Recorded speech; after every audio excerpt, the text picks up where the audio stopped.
4 hours off the tent on a ridge scramble in the Weminuche Chicago Basin, and we came back to find the vestibule zipper parked at the bottom of the track, where neither of us had touched it in 2 days, with a single fresh thumb print in the granite dust on the slider that fit neither of our hands, and the dog standing silent at the stake-out line with her head fixed at the canyon rim 200 feet across the meadow. This first one comes from a backcountry packer I met at an alpine route clinic in Durango. Names changed. My name is Sarah Holloway. I am 33 years old. I have packed Colorado high country with the same partner for 9 years across 22 summits, and I have run the same MSR, Hubba Hubba 2-person tent for 6 personal seasons and 412 nights of field use. My partner is a 41-year-old alpine route engineer.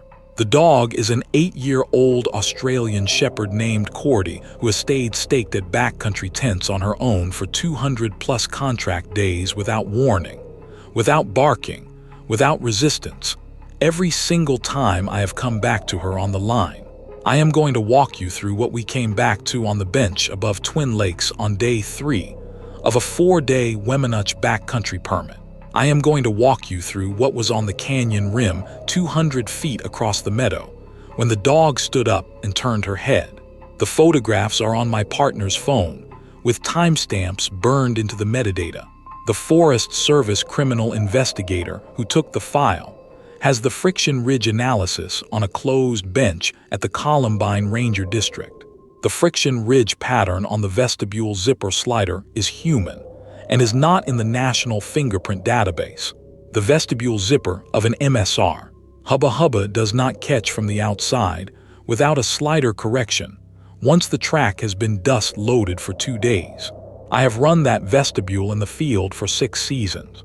That is what I have. That is what I can tell you. The dog has not stayed alone at a backcountry tent in 4 months. We were out of the tent at 5:15 on the 3rd morning of a 4-day Weminuche permit.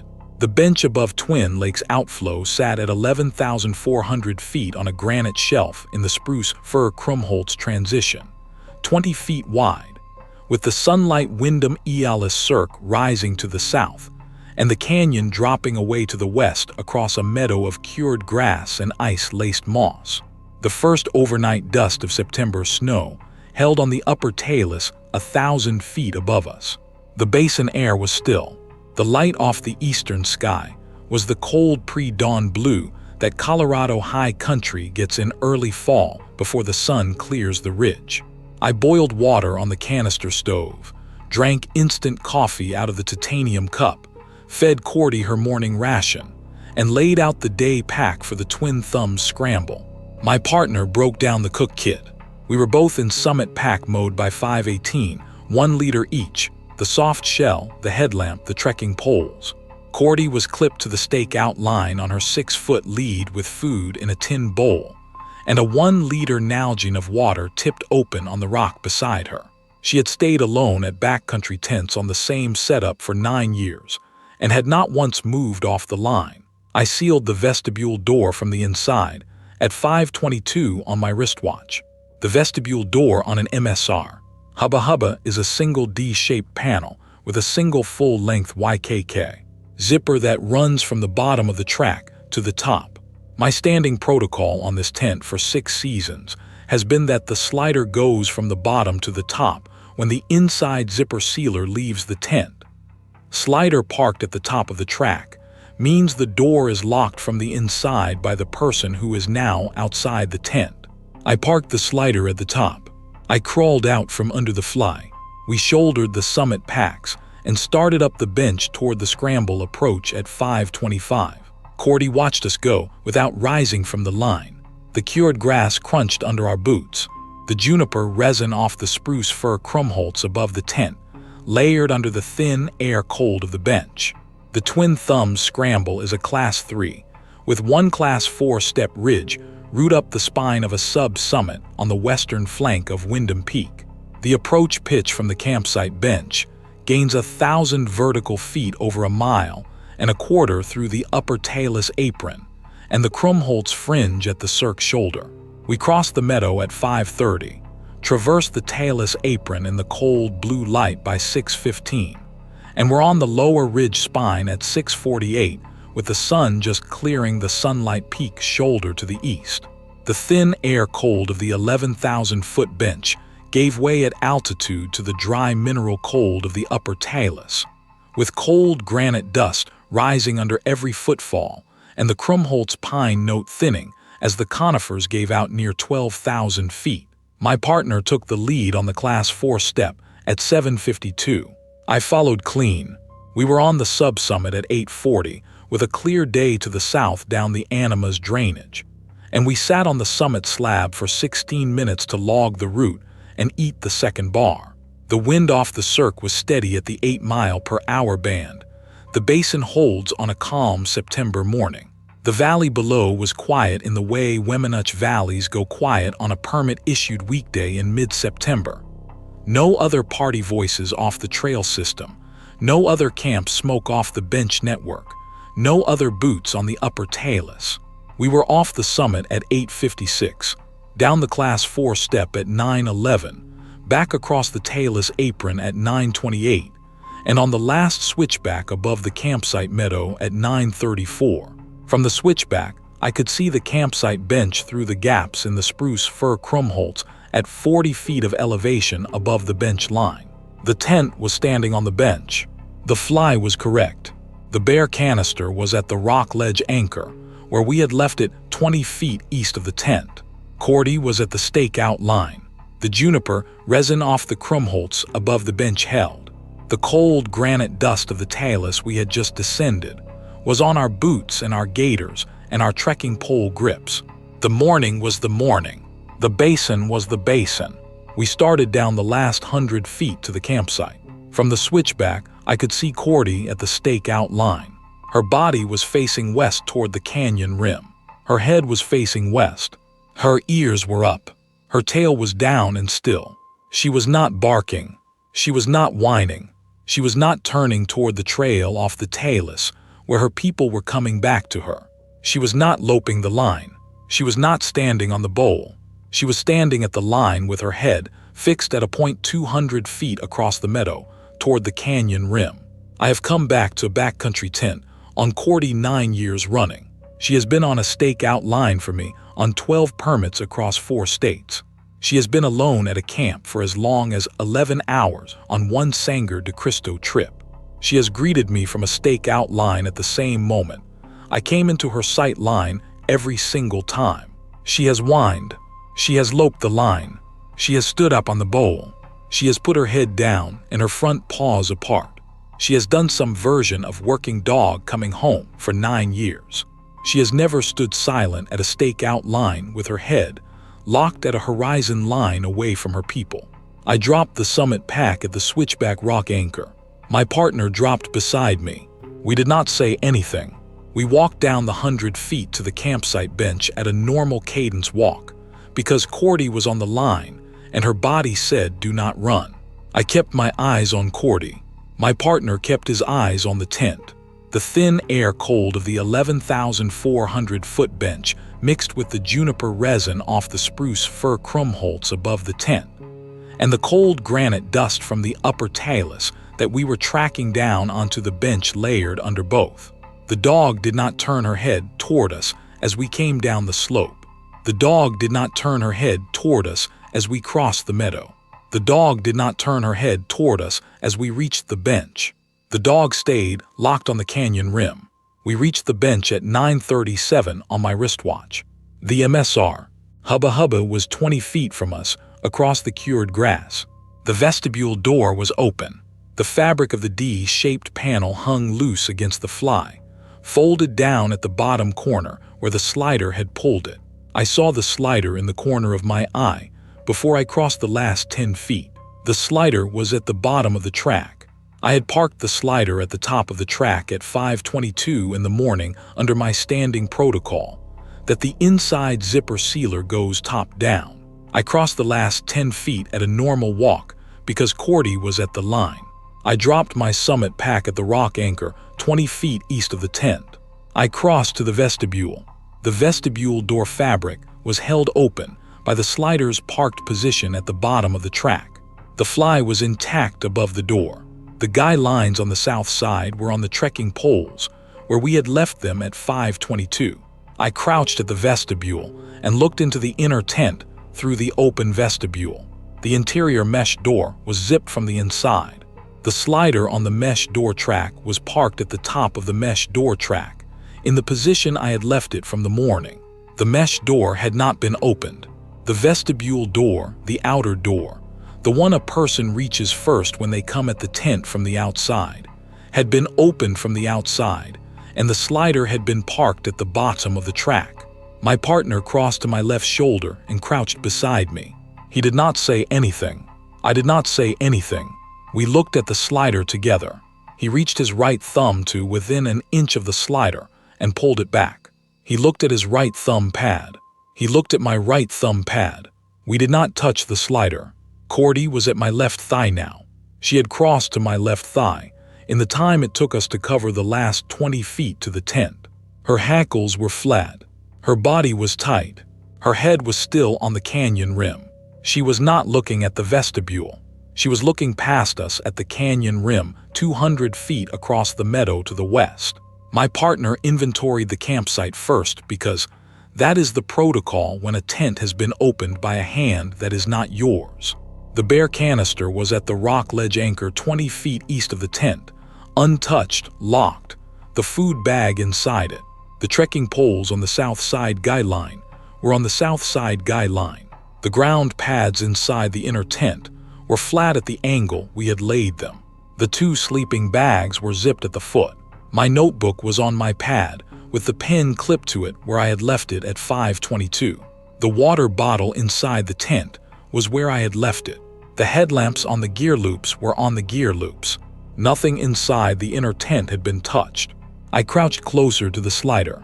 The vestibule track of an MSR, Sabahaba YKK, runs in a powder of fine cold granite dust by the 3rd day of a Weminuche bench trip, because the wind off the upper talus deposits dust onto every horizontal surface within 20 feet of the tent, including the zipper track. The dust on the vestibule track had been there for 2 days. The slider had a single fresh thumb print on the curved upper face, where someone had gripped it to pull it down the track. The print was at the angle of a right thumb, pulling the slider down from outside the vestibule. I looked at my right thumb. I looked at my partner's right thumb. I looked at the print. The print was a friction ridge pattern. The pattern was not mine. The pattern was not my partner's. The dust around the print was the same powdery cold granite dust that had been depositing on the vestibule track for 2 days. The dust on the print itself, the dust gripped under the thumb pad when the slider was pulled, was fresher than the dust on the rest of the slider. The print had been laid in the last 4 hours.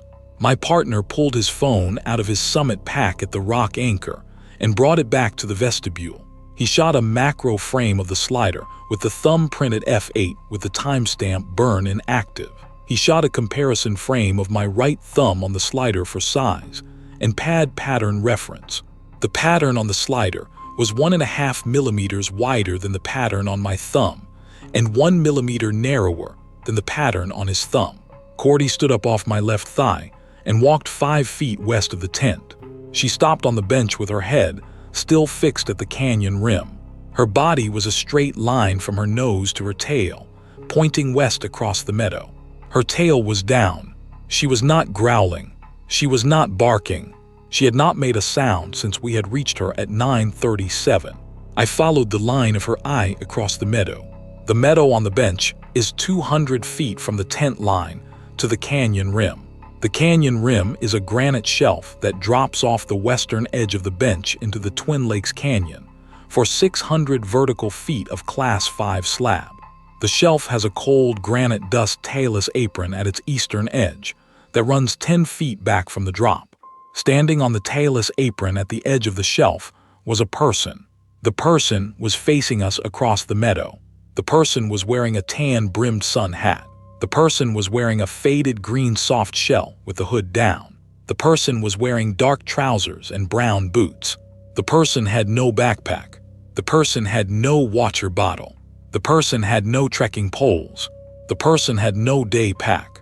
The person was standing motionless on the tailless apron at the canyon rim 200 feet across the meadow from a tent that had been opened from the outside in the last 4 hours by a thumb that was 1.5 millimeters wider than mine and 1 millimeter narrower than my partner's. My partner brought the phone up slowly. He extended the digital zoom to the maximum the phone would carry. He shot a long lens frame at 9:46 on the timestamp burn-in. He shot 3 more frames at 1-second intervals. The person on the tailless did not move. The person did not turn. The person did not raise a hand. The person did not call across the meadow. The person stood on the apron for the full 9 seconds of the 4-frame sequence. At 9:46 and 12 seconds, the person turned 90 degrees east along the tailless apron and walked 4 steps toward the rim drop. The person stepped off the apron and dropped down into the canyon. The person did not walk back into the krumholtz behind the shelf. The person dropped off the rim into the Class 5 slab descent. The person was gone. We packed the campsite bench in 17 minutes on my wristwatch. My partner took the tent body. I took the fly and the canister. The dog stayed at my left thigh with the leash clipped short to my hip belt. We were on the trail down to Twin Lakes by 10:03. We were at the Twin Lakes outflow at 10:38. We were down the Needle Creek Trail, switchbacks to the Animas River drainage by 12:15. We were at the Needleton train flag stop by 2:48 in the afternoon. We flagged the 4:15 narrow gauge train out of the basin. We rode the train back to Silverton without speaking. Cordy lay between my boots in the open observation car the entire ride. I filed the photographs with the San Juan National Forest Columbine Ranger District in Bayfield the following Thursday morning with the permit number, the campsite GPS coordinate, the timestamps on both frames, and a copy of the standing zipper protocol I have run on the MSR Hubba Hubba for 6 personal seasons. The district verified that no other backcountry permit was issued for the Chicago Basin or Twin Lakes bench network on the 4 days that covered our trip. The volunteer trail patrol that walks the Needleton to Twin Lakes route had logged no other party crossing the upper basin between September 14th and 17th. The Forest Service criminal investigator who took the file confirmed that the friction ridge pattern on the slider in the macro photograph is human and is not in the National Fingerprint Database. The route the person walked down off the rim is a Class 5 slab descent on the Columbine District route mapping that no day hiker would step onto without a rope.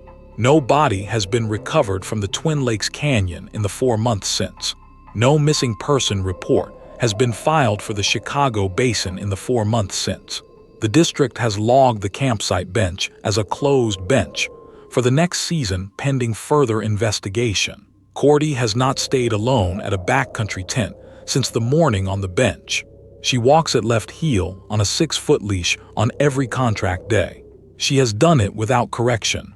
The MSR Hubba Hubba vestibule zipper, when we tested it at home the following week, has never since opened from the outside without the slider catching on the track, which is a behavior every 2-person tent owner already knows, and which is why I have always parked the slider at the top of the track when I leave a tent for a day trip. The slider photograph and the person on tailless photograph are on a thumb drive in the office safe. The 4-hour window is the 4-hour window. The thumb print is the thumb print. The person stepped off the rim into a Class 5 slab descent. The closed bench will be closed bench through next September. This next one came as a letter from a freshwater ecology grad student I correspond with in Miami. Names changed. My name is Maya Ortega. I am 29. I hold a dual degree in environmental data science and freshwater ecology from Florida International University, and I have personal paddled the Turner River route through Big Cypress National Preserve for 7 consecutive summers, including 23-night runs through the dwarf-cypress dome swamp on the same put-in at the H.P. Williams roadside ramp off the Tamiami Trail, The Garmin GPX 32X that I ran on the August trip is in a sealed evidence bag at the FIU Freshwater Ecology Lab. The 4 exported GPX files from that overnight paddle are on a lab server under an anomaly database identifier my advisor and I assigned together. I am going to walk you through what the Garmin recorded, in the order the Garmin recorded it, with the 4 exports open on the office laptop and the paper chart on the desk beside it. I am not going to tell you what was wrong with the recordings. I do not know what was wrong with the recordings. The Garmin diagnostic logs show no satellite signal loss, no waypoint corruption, no log file error. The 4 exports of the same overnight paddle do not agree with each other on where I was when I was there. The 3rd southern leg export draws a channel through the center of the dwarf-cypress dome that the National Park Service hydrology layer does not include, and that I have not paddled in 9 months. On my inbound sandbar, I came back across a second neoprint beside my own neoprint at a knee narrower than mine. That is what I have. That is what I can tell you. I parked at the HP Williams roadside ramp at 6:15 on a Friday evening in mid-August. The truck thermometer read 84 degrees Fahrenheit. The dew point was at 79, which is standard humid season low water Big Cypress for that hour off the Tamiami Trail. I unloaded the 12-foot Old Town Discovery solo canoe at the ramp, rigged the Garmin GPX on the bow yoke mount, clipped the Sony to my PFD, double-checked the dry bag for the second night's tent and bag, and slid the canoe into the Upper Turner River by 6:35. I started the Garmin 1-second waypoint log at 6:36. I was on the water by 6:42. The Turner River main channel ran south through the early dusk light at the standard mid-August baseline depth of 2 feet through the upper reach. The cypress tannin smell rose off the black water under the canoe in the way the Turner has always smelled in low water August. The saw palmetto resin note off the dry uplands to the west came in across the channel on the south wind. The headlamp was off. The red filter cap was on the brow waiting for the dusk to drop. I had the paper chart cross referenced against the National Park Service Halfway Creek Slough layer in the dry bag at my left knee. I had paddled this exact stretch of Upper Turner on 23 previous night runs across 7 personal summers. I knew the channel banks by the dwarf-cypress silhouette against the dusk sky.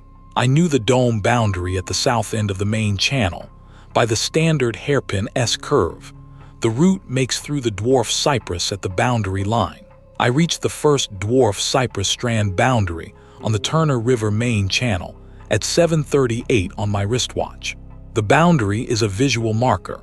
The dwarf-cypress canopy steps down from the 8-foot pond cypress at the upstream main channel to the 4-foot dwarf-cypress at the strand interior, and the channel narrows from 18 feet across to 12 feet across at the boundary line. The standard hairpin S-curve runs through the boundary across about 120 feet of channel arc. I have paddled the hairpin 23 times on the same route across 7 summers. The Garmin screen at the bow yoke mount drew the hairpin S-curve as I paddled it. The waypoint log was at standard quality. The satellite count was at 11. The track segment on the screen matched the curve under my paddle, foot by foot, in the dark cypress tannin water of the boundary. The dwarf-cypress canopy closed slightly lower over the water at the strand boundary, which is what the dwarf-cypress canopy does at the boundary line in mid-August humid season low water. The cypress strand interior holds a lower canopy ceiling than the upstream main channel. The cypress tannin off the black water of the channel held under the canoe. The saw palmetto resin from the hammock skirts on the dry uplands a quarter-mile west came in across the strand on the south wind. The black water mineral note sharpened slightly at the boundary, the way it does where the channel necks down through the dwarf cypress. The wet Spanish moss off the canopy held above the cypress tannin baseline. The headlamp came on at 7:41, with the red filter cap engaged. The strand interior went from late dusk gray to red filter pink as the lamp lit the channel ahead of the bow. I paddled the hairpin. I logged the segment on the Garmin without thought. I continued south through the boundary, into the strand interior. I pulled the canoe onto the standard mid-paddle camp stop sandbar at the south end of the first dome boundary, at 8:46 on my wristwatch.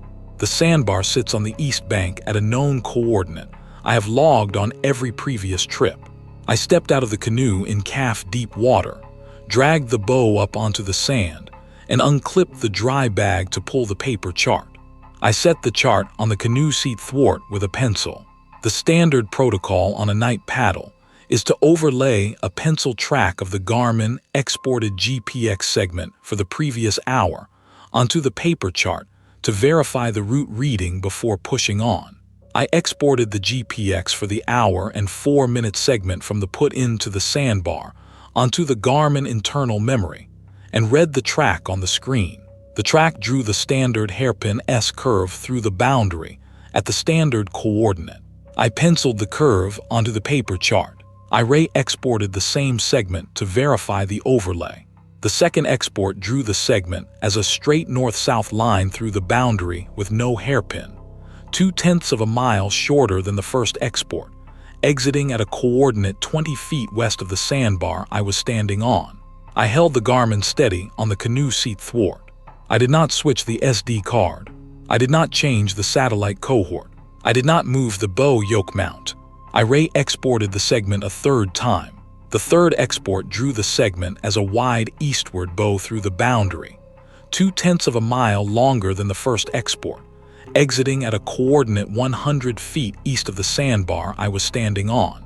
3 exports of the same Garmin segment from the same SD card, from the same satellite cohort over the same hour and 4-minute paddle I had just made through the same dome boundary. 3 different recorded routes. The black water mineral smell off the river sharpened at the sandbar. The wet Spanish moss coming down off the cypress canopy was heavier than I expected for the humidity. I pushed off from the sandbar at 8:53 after a full 10 minutes of staring at 3 different penciled tracks for the same paddle.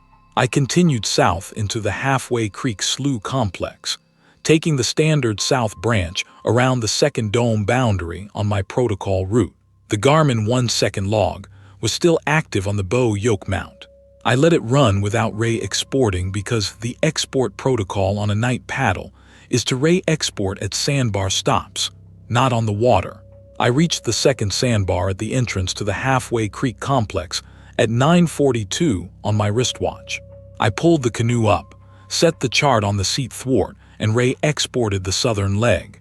The export showed me tracking the north branch of the Halfway Creek complex, around the wrong side of the dome boundary, exiting at a coordinate that was 0.2 of a mile north of where I was sitting in my canoe. I re-exported a second time. The export showed me on the south branch. I re-exported a third time. The third export showed me on a route the National Park Service Halfway Creek Slough layer does not include, a channel cutting straight through the center of the dwarf-cypress dome that my paper chart shows as an unnavigable choked cypress, knee-shallow flat. I switched the headlamp from red filter to white light at the dome boundary to read the chart against the actual canopy line ahead of me. The dwarf-cypress canopy was lower over the water than I had logged on any previous trip through the dome boundary. The dwarf-cypress needle smell hit at full strength from the canopy down. The canopy ceiling at the south sandbar should sit at 6.5 feet above the water at low water August. The canopy ceiling above my canoe at 9:42 was at 4.5 feet above the water. I could not have entered the channel the third export drew. The channel does not exist on the chart, and the canopy does not allow the entry. I pulled the canoe onto the eastern sandbar of the second dome boundary at 10:14 on my wristwatch. I set the Garmin on the canoe seat thwart for a real-time waypoint comparison against the paper chart. I paddled a slow 40-yard loop around the sandbar, with the Garmin logging at 1 second per ping. The loop took 6 minutes and 48 seconds at scouting pace. I returned to the sandbar at 10:21 on the wristwatch and exported the loop. The first export drew a 40-yard loop around the sandbar at the standard coordinate. The pencil track on the chart matched the wristwatch and the paddle. I re-exported immediately. The second export drew a loop 100 yards in diameter, offset 20 yards east of the sandbar I was standing on. I re-exported a third time. The third export drew no loop at all, only a single straight line south through the dome boundary into the channel the National Park Service layer does not include. The Garmin sat on the seat thwart. The Garmin screen showed me at the correct coordinate on the sandbar at 10:21 p.m. The exported track had me 100 yards south of the sandbar at 10:21 p.m. in a channel that does not exist on the chart. I had not paddled south through the dome boundary in the 7 minutes between the loop start and the loop end. I had paddled a 40-yard loop around a known sandbar that I was currently standing on. The chart said the channel south of the boundary was a choked cypress knee flat. The canopy above the boundary was at 4.5 feet above the water. The third export said I had threaded a smooth straight line through it. I killed the Garmin at 10:23 p.m. I packed the canoe. I started the paddle out by paper chart and red filter headlamp only, no GPS. I retraced the standard north branch of the route from the second dome boundary back toward the HP Williams ramp by paper chart and red filter headlamp only. The dwarf-cypress canopy continued to close lower over the water as I paddled. The canopy ceiling on the north branch sat at 5 feet above the water at mile 2.5 north of the boundary. The canopy ceiling at the inbound sandbar at mile 1.5 north of the boundary sat at 5.25 feet above the water. I have paddled the north branch on 23 previous trips, and the canopy ceiling at the inbound sandbar has always sat at 7 feet above the water at low water August. At 1:15 midnight, I reached the inbound sandbar, the standard water stop sandbar where I had pulled the canoe at 3:45 in the afternoon on the way in, 6 hours before the paddle started. I pulled the canoe onto the sand and stepped out to top off the water bottle from the dry bag. The red filter headlamp caught the sand at the bow of the canoe. My own Neil print was in the sand from the afternoon water stop. The Neil print was at the angle my knee makes when I rest against the canoe gunnel during a sandbar stop. A familiar bilateral oval with the gunnel rest indent at the lateral edge. Beside my Neil print was a second Neil print. Same angle, same depth, same gunnel rest geometry. The second print was from a knee narrower than mine. The gunnel rest indent was consistent with a smaller solo canoe than my 12-foot-old Town Discovery narrower beam, shorter gunnel curvature, less wood on the indent face. The second Neil print sat 100 feet from the channel center of the National Park Service, halfway creek slough layer that my 3 GPX exports were arguing about. I did not stop. I did not photograph. I did not step closer to the print. I climbed back into the canoe and pushed off. I paddled the 7 miles from the inbound sandbar out to the HP Williams ramp by paper chart and red filter headlamp only between 10:23 p.m. and 4:48 a.m. I did not finish the second night camp. I did not photograph the second Neil print. I did not turn the Garmin back on. I reached the ramp at 4:48 on my wristwatch. The truck was in the lot where I had parked it at 6:15 the previous evening. I loaded the canoe onto the rack, stowed the dry bag in the truck bed, sealed the Garmin in a freezer bag in the cab, and drove the Tamiami Trail back to Miami at the speed limit. I was at my apartment by 6:15 Saturday morning. I slept for 4 hours and called my thesis advisor at 1 in the afternoon. I uploaded all 4 full Garmin GPX exports to the FIU Freshwater Ecology Lab data server the following Tuesday and ran them against the National Park Service Big Cypress hydrology layer with my advisor on a screen share. The 4 exports of the same overnight paddle do not match each other. Each export is internally consistent. Each draws a smooth, plausible route through the dome boundaries. But the 4 routes do not converge on the same coordinates at the same timestamps. The Garmin diagnostic logs show no satellite signal loss, no waypoint corruption, no log file error. The Garmin internal serial number checks correct against my purchase record. The Halfway Creek complex channel that my third southern leg export draws is, per the hydrology layer and my advisor's verification, not a channel. It is a choked cypress knee flat the canoe could not have entered without portage. My advisor logged the 4 GPX exports in the lab anomaly database as Big Cypress Turner River GPX recording variance event. No diagnostic cause identified. The Garmin eTrex 32X has been replaced. The new unit has tested clean against control routes in Everglades National Park since the replacement. I have continued day paddles on the lower Turner River and the open water reaches of the Tamiami Trail roadside ramps. I do not enter the dwarf-cypress dome boundary after dark. I have lost the 7-year personal routine of the Halfway Creek night paddle that brought me into the dual degree program in the first place. The last story tonight came from a backcountry photographer I correspond with through Desert Magazine. Names changed. My name is David Reyes. I am 41. I have shot backcountry landscape photography in the Mojave National Preserve for 12 consecutive Octobers out of a house in 29 Palms.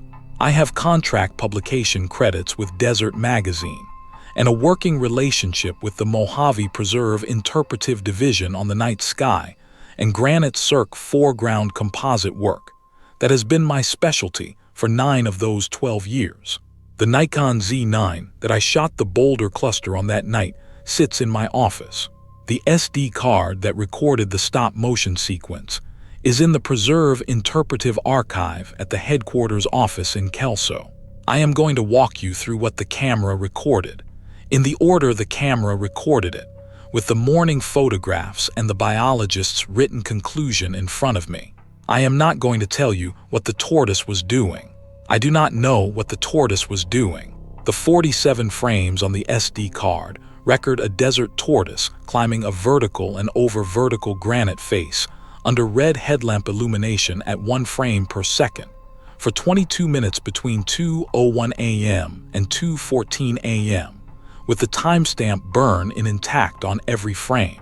The morning dust track photographs at f8 at 6:14 a.m. record clean Gopherus agassizii, ascending track impressions on the lower 3 feet of the granite face.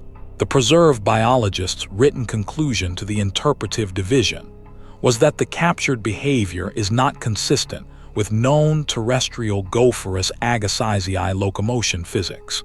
That is what I have. That is what I can tell you. I set up the Nikon Z9 on the Really Right Stuff carbon fiber tripod at the base of the 15-foot granite boulder cluster at 1:47 a.m. on my wristwatch. The boulder cluster sits on a rise above the wash bottom on the eastern flank of the Granite Mountain's rim at 4,200 feet, 3 miles east of the Granite Pass, parking off Kelbaker Road. I have shot star track foreground composites at this exact cluster in 9 previous Octobers. The lead boulder in the cluster is a 15-foot dome of dry, weathered granite with desert pavement, dust on the lower 3 feet from the wash bottom wind that runs through the basin every night in mid-October. The night temperature on the wrist thermometer was 56 degrees Fahrenheit. The day temperature peak that afternoon had been 78. The night air on the rise above the wash held the standard mid-October Mojave signature, creosote flower from the wash bottom anchoring the baseline, Joshua tree resin from the upper Bajada to the west on the night wind, night blooming sage from the cliff rose shrubs at the boulder base. The Petzl Actic on my brow was on the red filter cap to protect my night vision adaptation for the 30-second star track exposure I was composing. The bear spray was on the tent vestibule lying back at the wash camp 3 miles west out of long habit from the Sierra contract years, even though there are no bears in the preserve and never have been. Water was in 5-gallon jugs at the truck at the Granite Pass parking. No dog, no other party in the wash, no other vehicle at the parking. Standard Mojave October solo scouting night. I was composing a 30-second star track exposure on the Nikon Z9 at 1:52 a.m. with the Boulder cluster as the foreground anchor. The red headlamp was pointed down at the tripod controls so as not to ruin the night vision adaptation for the exposure. I was working the lens collar with my left hand and the L bracket release with my right hand. The night was still. The creosote flower note from the wash bottom held under the baseline. The Joshua tree, resin from the upper Bajada, came in on the night wind across the rise. The night blooming sage from the cliff, rose shrubs at the boulder base sat at chest height around me. I heard a soft scrape against the boulder face 2 feet from my left elbow. I brought the red headlamp up slowly, keeping the beam off the lens to protect the exposure I was composing, and tilted my head to clear the lens shade. The beam caught the lower curve of the boulder. There was a desert tortoise on the granite face 12 inches off the ground. The tortoise's plastron was flush against the rock. The tortoise's 4 legs were at the standard tortoise walking rhythm. Front right, back left, front left, back right, the slow alternate gait the species runs on flat ground. The tortoise was moving up the boulder. The angle of the lower curve at that height is about 70 degrees off horizontal. The tortoise was walking up the boulder at 70 degrees off horizontal with the plastron flush against the granite face and the 4 legs at the standard tortoise walking rhythm. I did not move. I lowered the right hand off the L bracket release. I left the lens collar in the left hand. I watched the tortoise for 30 seconds without breathing audibly. The tortoise did not slip. The tortoise did not scrabble. The tortoise walked. I reached the Nikon at 2:01 a.m. and engaged the bulb mode stop motion at 1-second intervals. The ISO was at 25,600. The aperture was at f2.8. The shutter was at 1/10 of a second per frame. The frame rate confirmation chimed at the standard stop motion engage. The timestamp burn in was active on the metadata layer. The red headlamp on my brow was on the boulder face at low gain, keeping enough red on the granite for the sensor to record contrast without burning out the foreground. The tortoise walked the lower curve at 70 degrees off horizontal for the first 4 feet of climb. The plastron stayed flush against the granite face. The 4 legs stayed at the standard tortoise walking rhythm. The stride rate was constant. There was no slipping. There was no scrabbling. The lower 3 feet of the boulder face carried the standard Mojave desert pavement dust signature from the wash bottom wind, and the tortoise left a faint clean track in the dust at each footfall. The standard Gopherus agassizii ascending track impression at the standard adult male stride length. At 4 feet of climb, the tortoise transitioned from the lower curve at 70 degrees off horizontal to the vertical middle section of the boulder at 90 degrees off horizontal. The plastron stayed flush against the granite face. The 4 legs stayed at the standard tortoise walking rhythm. The granite face above 3 feet was dry, weathered rock without the dust signature of the lower curve, and the tortoise stopped leaving visible tracks at the dust line. The Nikon logged every frame. The creosote flower note from the wash bottom held under the baseline. The desert pavement dust note sharpened at the boulder base as my breath moved across the dust line. The Joshua tree, resin held on the upper Bajada wind. The night blooming sage held at chest height. The tortoise walked the vertical middle section of the boulder at 90 degrees off horizontal for the next 7 feet of climb. The Nikon logged every frame. I did not move. My left hand was on the lens collar. My right hand was at my side. My eyes were on the upper curve, where the boulder face transitions from vertical at 90 degrees to the over-vertical upper curve at approximately 110 degrees off horizontal. At 11 feet of climb, the tortoise reached the upper curve. The body transitioned from the vertical middle section back to the upper curve at approximately 110 degrees off horizontal. An overhang. The plastron stayed flush against the granite face. The 4 legs stayed at the standard tortoise walking rhythm. The tortoise walked the overhang. I have read terrestrial vertebrate locomotion literature for 9 years across the contract work for the Mojave Preserve Interpretive Division. Adult Gopherus agassizii are obligate ground dwellers. The species evolved for horizontal scrambling on desert pavement. The plastron geometry does not allow flush surface contact on a vertical face under terrestrial gravity. There is no published case of an adult desert tortoise climbing a vertical granite face under any conditions. There is no published case of an adult desert tortoise walking an over-vertical overhang. The literature does not include the geometry that was happening on the granite face above me at 2:09 a.m. under the red filter of the Petzl Actic on my brow, and the bulb mode stop motion of the Nikon Z9 on the really right stuff tripod at the base of the Boulder cluster. The tortoise walked the overhang. At 2:14 a.m., the tortoise reached the top of the boulder at 15 feet of vertical climb in 22 minutes of continuous walking up a vertical and over vertical face. The tortoise paused at the top of the boulder for 14 seconds. The tortoise turned 90 degrees clockwise. The tortoise walked off the back of the boulder and was gone. I stayed at the boulder cluster from 2:14 a.m. until 6:08 a.m. Dawn. I did not break down the tripod. I did not return to the wash camp 3 miles west. I unfolded the camp stool I keep in the camera pack and sat at the base of the boulder cluster with the Nikon on the tripod and the red headlamp on my brow at minimum gain, pointed up at the granite face. I did not engage the playback. I did not open the back screen review. I let the camera sit in the cold, dry air without checking the SD card.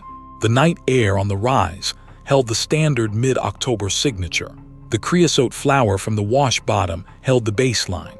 The Joshua tree resin came in on the upper Bahada wind in the standard pulse. The night wind carries between 2 and 4 in the morning. The night blooming sage from the cliff rose held at chest height.